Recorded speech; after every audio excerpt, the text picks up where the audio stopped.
Good evening. For a long time, he was considered the consensus choice as the voice of reason on the U.S. economy. He enjoyed the trust of Americans and several American presidents. And so it was striking today when Alan Greenspan, under interrogation, admitted to making a mistake in trusting the markets and then admitted to being shocked at what happened in this still spiraling financial crisis. He was once credited for a robust American economy. Today, instead, he was targeted for being blindsided by this history-making crisis.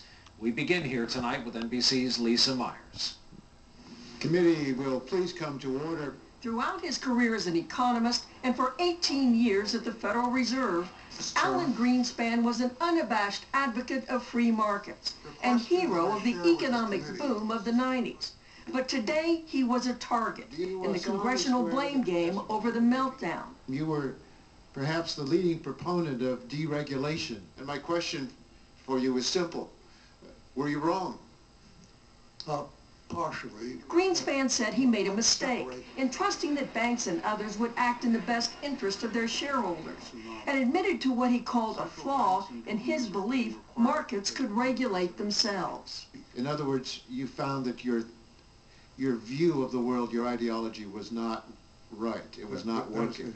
Precisely. That's precisely the reason I was shocked, because I had been going for 40 years or more with very considerable evidence that it was working exceptionally well. Critics claim Greenspan got a lot of things wrong, that he opposed regulation of the complex securities which helped cause the meltdown, kept interest rates low too long, helping create the housing bubble, and failed to move against signs of trouble, including a warning from a Fed colleague about predatory subprime lending.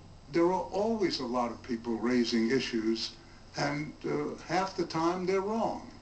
And the question is, what do you do? Greenspan, who 2 years ago said the worst of the housing crisis may be over, said he did not foresee the free fall in home prices. I did not forecast a significant decline because we had never had a significant decline. Also in the hot seat today, another regulator, SEC Chairman Christopher Cox. In the wake of the crisis, Cox has asked for more authority to regulate investment banks and complex securities at the heart of the crisis. Critics charge that Cox is 3 years late. My question is, where have you been all these years? I have to live within the statutory authorities that Congress gives me. The former advocates of deregulation agree that more comprehensive regulation is now justified. But true to his philosophy, Greenspan warned against overreacting, saying instituting rules to ensure this never happens again could stifle the economy. Lisa Myers, NBC News, Washington. There is more economic news tonight, and as we reported just last night, here comes the march of layoffs across the country. The colossal Wall Street investment bank turned regular bank Goldman Sachs is cutting 10% of its workforce, more than 3,200 jobs. Xerox is letting 3,000 workers go, citing the unpredictable economy. Chrysler is closing one plant, cutting back at another, more than 1,800 jobs gone there. GM also announced today it will lay off an unspecified number of white-collar workers, and the struggling automaker will also stop company matching contributions to employees' 401k plans and cut back on other benefits. On Wall Street, as you see, another roller coaster day, which finished the day on the upside by 172 points. Now to politics. There are just 12 days to go till we elect a new president and vice president.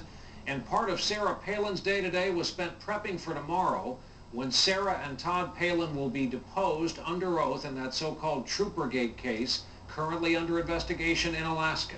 Our own Savannah Guthrie reports Palin's lawyer is traveling with her.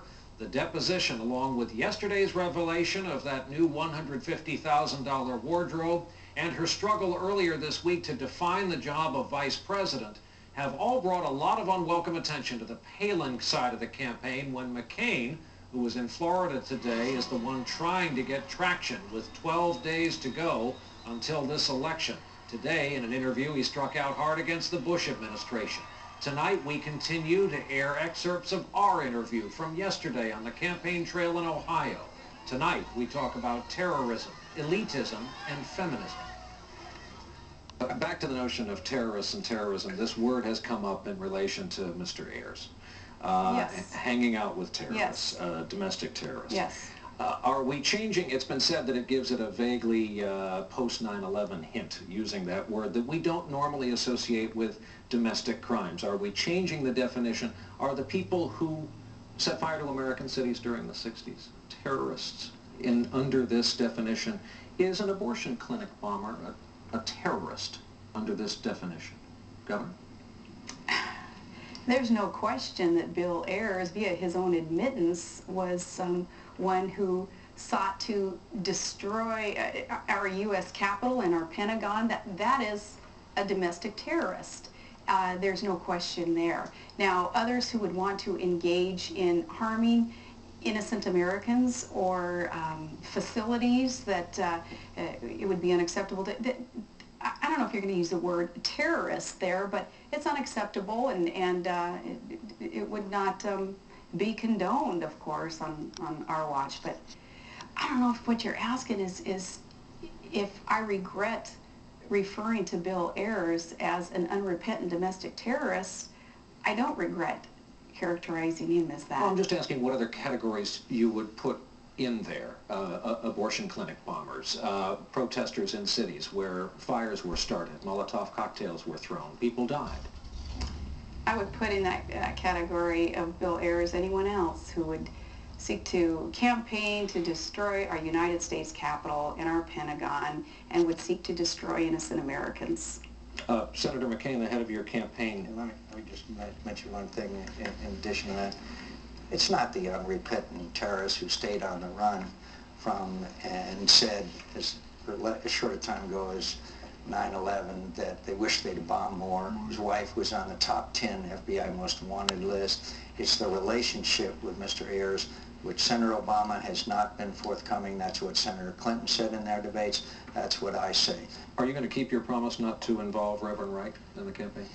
Look, I have not involved Reverend Wright, and people can make up their minds. As again I say about Mr. Ayers is the full extent of the relationship with Senator Obama is not known, and Senator Obama has not been forthcoming. He has not told the complete truth to the American people, nor did he tell the truth to the American people when he said he would take public financing and signed a piece of paper if I would, back when he was a long shot candidate. And also, it is not mean-spirited, it is not negative campaigning to ask someone about their record, and Barack Obama does have a record of association with Bill Ayers.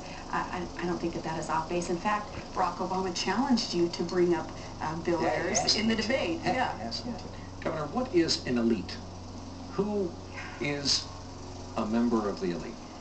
Oh, I guess just people who think that they're better than anyone else. And John McCain and I are so committed to serving every American, hardworking, middle-class Americans who are so desiring of this economy getting put back on the right track and winning these wars, and America starting to reach her potential. And that is opportunity and hope provided everyone equally. So anyone who thinks that they are, I guess, better than anyone else, that's my definition of elitism. So it's not education, it's not income-based, it's... anyone who thinks that they're better than someone else. a state of mind, it's not geography. Of course not. Senator? I know where a lot of them live. Where's that? Well, in our nation's capital in New York City. I've seen it. I've lived there. I know the town. I know what a lot of these elitists are, the ones that she never went to a cocktail party with in Georgetown. I'll be very frank with you, who think that they can dictate what they believe to America rather than let Americans decide for themselves. And I just 1 second want to go back to this, who's a terrorist? It is true that William Ayers and his wife, they were not acts of spontaneity when they planned to bomb the Capitol and they planned to kill other Americans. It was a terror network. I don't condone and never would condone and want anybody who violates the laws, or whether it be bombing an abortion clinic or throwing a Molotov cocktail, as you say, I want them prosecuted to the fullest extent of the law. But there was a terrorist network called the Weathermen.